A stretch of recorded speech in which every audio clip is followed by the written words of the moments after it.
കേരളത്തിൽ നിന്ന് ഒഴിവുവരുന്ന രാജ്യസഭാ സീറ്റിൽ സ്ഥാനാർത്ഥികളെ നിർണ്ണയിക്കാൻ മുന്നണിക്കുള്ളിൽ ചർച്ച ആരംഭിച്ചു. ഒഴിവുവരുന്ന 3 സീറ്റുകളിൽ 2ഇടത്ത് ഇടതുമുന്നണിയും ഒരിടത്ത് UDF-നും സ്ഥാനാർത്ഥികളെ വിജയിപ്പിക്കാം. ഇടതുമുന്നണിയിൽ CPM-ഉം CPI-യും തമ്മിൽ ഉഭയകക്ഷി ചർച്ച ആരംഭിച്ചു. കോൺഗ്രസിലും അനൌദ്യോഗിക ചർച്ചകൾക്ക് തുടക്കമിട്ട് കഴിഞ്ഞു. വിശദാംശങ്ങളുമായി TG സജിത്ത് ചേരുന്നു. സജിത്ത്, നിലവിലെ രാഷ്ട്രീയ സാഹചര്യത്തിൽ പ്രധാനപ്പെട്ടതാണ് ഇരു മുന്നണികൾക്കും ആ മുന്നണികൾക്കകത്തെ ഘടകകക്ഷികൾക്കും ഈ രാജ്യസഭാ സീറ്റുകൾ സംബന്ധിച്ചുള്ള കാര്യങ്ങൾ. ഏത് വിധത്തിൽ എത്ര ഗൗരവത്തോടെയാണ് ഈ ചർച്ചകൾ നടക്കുന്നത്? സ്ഥാനാർത്ഥികളായിട്ട് ആരൊക്കെ ഉണ്ടാകുമെന്നത് സംബന്ധിച്ച് ധാരണയായിട്ടുണ്ടോ?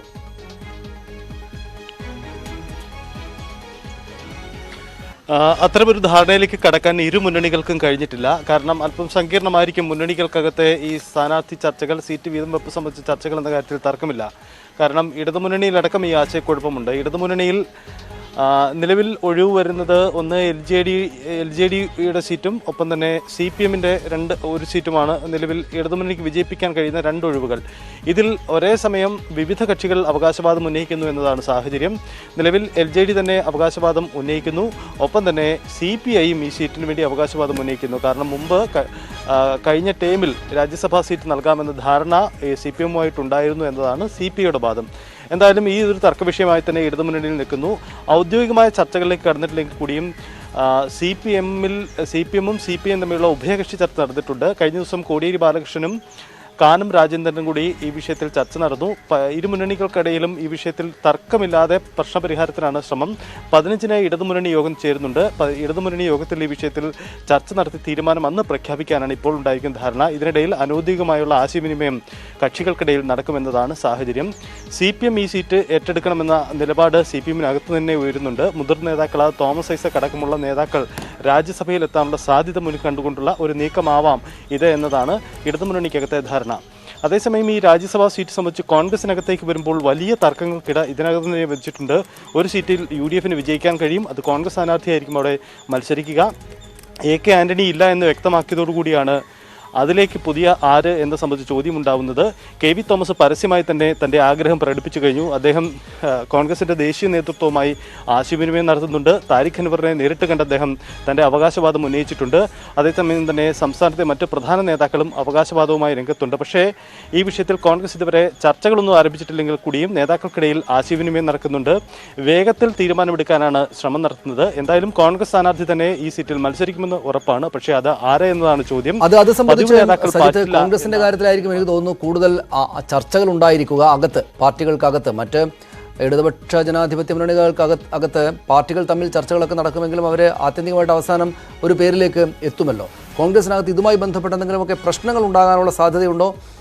ഈ ചെറുപ്പക്കാരായിട്ടുള്ള ആളുകളെ പറഞ്ഞയക്കണം രാജ്യസഭയിലേക്ക് എന്ന ചിന്ത പ്രബലമാകാനും അത് അന്തിമ തീരുമാനമായി വരാനും സാധ്യത എത്രത്തോളമാണ്? അങ്ങനെയാണെങ്കിൽ ഈ നമ്മുടെ മുന്നിലുള്ള പേരുകൾ ഏതൊക്കെയാണ്?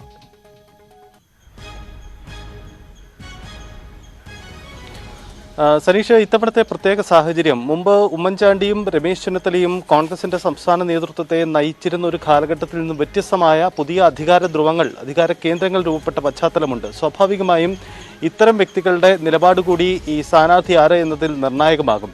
മാത്രമല്ല, ദേശീയ തലത്തിൽ കോൺഗ്രസിനുണ്ടാകുന്ന തിരിച്ചടി, സംസ്ഥാനത്തെ പ്രതിപക്ഷമായി വീണ്ടും തുടരേണ്ടി വരുന്ന അവസ്ഥ, ഈ സാഹചര്യത്തിലൊക്കെ ഇനി പതിവ് മുഖങ്ങളല്ല, പുതുമുഖത്തെ തന്നെ ദേശീയ തലത്തിൽ കോൺഗ്രസിന് വേണ്ടി പോരടിക്കാൻ രാജ്യസഭയിലേക്ക് അയക്കണം എന്ന വാദം ഉയരുന്നുണ്ട്. ഇതിനിടയിലാണ് KV തോമസ് അദ്ദേഹത്തിന്റെ പരസ്യമായ അവകാശവാദം ഉന്നയിക്കുകയും ചെയ്തത്. എന്തായാലും KV തോമസിന്റെ നീക്കത്തിനെതിരെ മുതിർന്ന നേതാക്കൾക്കിടയിൽ തന്നെ വലിയ എതിർപ്പുകൾ ഉയരുന്നുണ്ട്.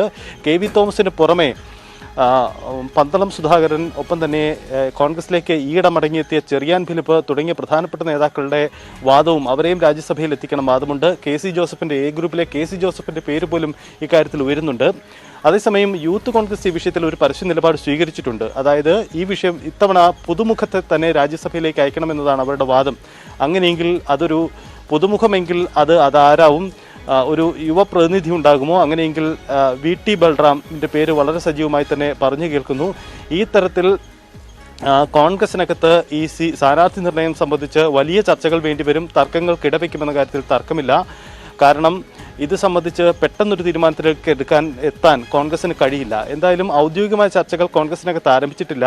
കെ സുധാകരൻ അദ്ദേഹം തിരുവനന്തപുരത്തേക്ക് മടങ്ങിയെത്തിയതിനു ശേഷം സുധാകരനും VD സതീശനും തമ്മിലുള്ള ആശയവിനിമയം നടക്കും. അതിനു മുമ്പായി നേതാക്കളുമായുള്ള അനൌദ്യോഗികമായ ആശയവിനിമയങ്ങൾ നടക്കുന്നുണ്ട്. എന്തായാലും വളരെ പെട്ടെന്ന് തീരുമാനമെടുക്കാൻ കോൺഗ്രസിനകത്ത് കഴിയില്ല. കോൺഗ്രസിനകത്ത് തർക്കങ്ങളുണ്ടാകും.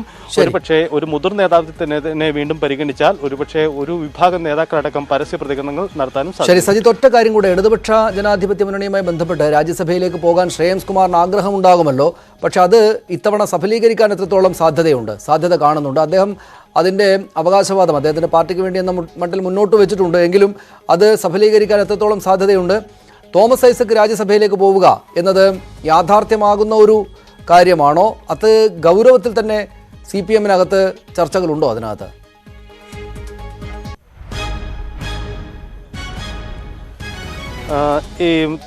ഈ വിഷയത്തിൽ LJD അവരുടെ അവകാശവാദം ശക്തമായി തന്നെ ഉന്നയിച്ചിട്ടുണ്ട്. പക്ഷേ അത് അത്ര കണ്ട് അംഗീകരിക്കപ്പെടുക എളുപ്പമല്ല. നേരത്തെ വീരേന്ദ്രകുമാറിൻ്റെ സീറ്റ്, ആ സീറ്റിനൊരു അതിൻ്റെ കാലഘട്ടത്തിൽ, ആ കാലയളവിൽ മാത്രം ഒരു തുടർച്ച എന്ന ധാരണയിലാണ് ശ്രേയംസ് കുമാർ അന്ന് രാജ്യസഭയിലേക്ക് മത്സരിക്കാൻ ആ സീറ്റ് മുന്നണി നേതൃത്വം അനുവദിച്ചത്.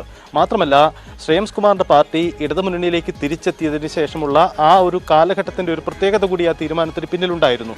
പക്ഷേ ഇപ്പോൾ അത് അത്ര എളുപ്പമല്ല. ഏതെങ്കിലും രീതിയിൽ, അതായത് സോഷ്യലിസ്റ്റ് പാർട്ടികളുടെ ലയനം, ഇടതുമുന്നണിക്കകത്തെ JDS ഒപ്പം തന്നെ LJD, ഈ രണ്ട് പാർട്ടികളുടെ ലയനം നിലവിൽ തന്നെ പരിഗണനയിലുള്ള വിഷയമാണ്. കഴിഞ്ഞ ദിവസം ദേവഗൌഡ സംസ്ഥാനത്ത് എത്തുകയും ചെയ്തിരുന്നു. അത് ലയനം സാധ്യമാകുന്ന ഒരു സാഹചര്യത്തിൽ ഒരു പക്ഷേ ഈ രണ്ട് പാർട്ടികളും ലയിച്ചു ചേരുന്ന പാർട്ടിക്ക് ഒരു രാജ്യസഭാ സീറ്റ് എന്നൊരു ആലോചനയിലേക്ക് വന്നേക്കാം. പക്ഷേ അത് ഇപ്പോഴുണ്ടാകുമോ എന്ന ചോദ്യമാണ് ഉണ്ടാകുന്നത്. എന്തായാലും ശ്രേയംസ് കുമാറിന് സീറ്റ് നൽകാൻ എന്നത് അത്ര എളുപ്പമല്ല എന്ന ധാരണ CPM പങ്കുവച്ചിട്ടുണ്ട്. പ്രത്യേകിച്ചും ഇതിൽ CPM-ന് മുന്നിൽ വെല്ലുവിളിയാകുക ഒരു പക്ഷേ CPI ഉയർത്തുന്ന അവകാശവാദമായിരിക്കും. അതുകൊണ്ടാവാം കാനം രാജേന്ദ്രനുമായി ഈ വിഷയത്തിൽ ആദ്യം തന്നെ ചർച്ച നടത്താനുള്ള കാരണം. നിരവധി കക്ഷികൾ, അതായത് ഇപ്പോൾ NCP തന്നെ അവകാശവാദം ഉന്നയിച്ചു എന്ന് കഴിഞ്ഞ ദിവസം കോടിയേരി ബാലകൃഷ്ണൻ തന്നെ പറഞ്ഞിട്ടുമുണ്ട്. NCP ഉണ്ട്, LJD ഉണ്ട്, ഒപ്പം തന്നെ CPI ഉണ്ട്. ഇത്തരം ഒന്നിലധികം കക്ഷികൾ അവകാശവാദം ഉന്നയിച്ച സ്ഥിതിക്ക് ഒരുപക്ഷെ CPM തന്നെ ഈ സീറ്റ് ഏറ്റെടുത്തുകൊണ്ടുള്ള ഒരു നീക്കത്തിന് മുന്നോട്ട് വന്നാലും അതിനുള്ള സാധ്യതയും തള്ളിക്കളയാനാവില്ല. എന്തായാലും ഈ വിഷയത്തിൽ ഇടതുമുന്നണിയിൽ നേരിട്ട് CPM സീറ്റ് ഏറ്റെടുക്കില്ല. അതായത് ഘടകകക്ഷികളെ വിശ്വാസത്തിലെടുത്തുകൊണ്ടുള്ള നീക്കത്തിലേക്ക് തന്നെയാണ് CPM വരുന്നത്. ഇപ്പോഴത്തെ സാഹചര്യത്തിൽ ഘടകകക്ഷികളെ പിണക്കിക്കൊണ്ടുള്ളൊരു തീരുമാനത്തിലേക്ക് വരില്ല. ചില ഉറപ്പുകൾ നൽകി CPM ഒരുപക്ഷെ സീറ്റ് എടുക്കുകയാണെങ്കിൽ അത്തരമൊരു നീക്കമുണ്ടാവാനാണ് സാധ്യത. മറ്റൊന്ന്, ഈ CPM-നകത്ത് നിന്നും ഒരു മുതിർന്ന നേതാവിനെ രാജ്യസഭയിലേക്ക് എത്തിക്കണം എന്ന ധാരണയുണ്ട്. കാരണം ദേശീയ തലത്തിൽ CPM-ന്റെയും ഇടതു പാർട്ടികളുടെയും പ്രാധാന്യം വേണ്ടത്ര രീതിയിൽ ചർച്ച ചെയ്യാൻ അത്തരത്തിലൊരു ചർച്ച നടക്കുന്നുണ്ട്. അതുകൊണ്ടുകൂടിയാണ് തോമസ് ഐസക് എന്ന പേരിനൊക്കെ കൂടുതൽ സാധ്യത CPM കേന്ദ്രങ്ങൾ ഉയരുന്നത്. ശരി, നന്ദി സജിത്ത് വിവരങ്ങൾക്ക്. രാജ്യസഭാ സീറ്റുകളിലേക്ക് ആരൊക്കെ പോകുമെന്നത് സംബന്ധിച്ച് ഇരു മുന്നണികൾക്കകത്തും ചർച്ചയുണ്ട്. പുറത്ത് പൊതു അന്തരീക്ഷത്തിലും അതൊരു സജീവമായുള്ള ചർച്ചയാണ്. കാരണം ഇപ്പോഴത്തെ നിലവിലെ രാഷ്ട്രീയ സാഹചര്യത്തിൽ പ്രത്യേകിച്ചും BJP സർക്കാരുകൾ ഇപ്പോൾ തെരഞ്ഞെടുപ്പ് നടന്ന 5 സംസ്ഥാനങ്ങളിൽ 4ഇടത്തും BJP സർക്കാരുകൾ അതിശക്തമായിട്ട് നല്ല കംഫർട്ടബിൾ മെജോറിറ്റിയോടുകൂടി അധികാരത്തിൽ വന്ന സാഹചര്യത്തിൽ പ്രത്യേകിച്ചും ഇവിടെ നിന്ന് ഇരു BJP വിരുദ്ധ പാർട്ടികളുടെയും ആരൊക്കെ രാജ്യസഭയിലേക്ക് പോകണം എന്നത് സംബന്ധിച്ച് അതീവ രാഷ്ട്രീയ പ്രാധാന്യമുള്ള സജീവ ചർച്ചയാണ് നടക്കുന്നത്. അതിൻ്റെ വിശദാംശങ്ങളാണ് TG സജിത്ത് നൽകിയത്.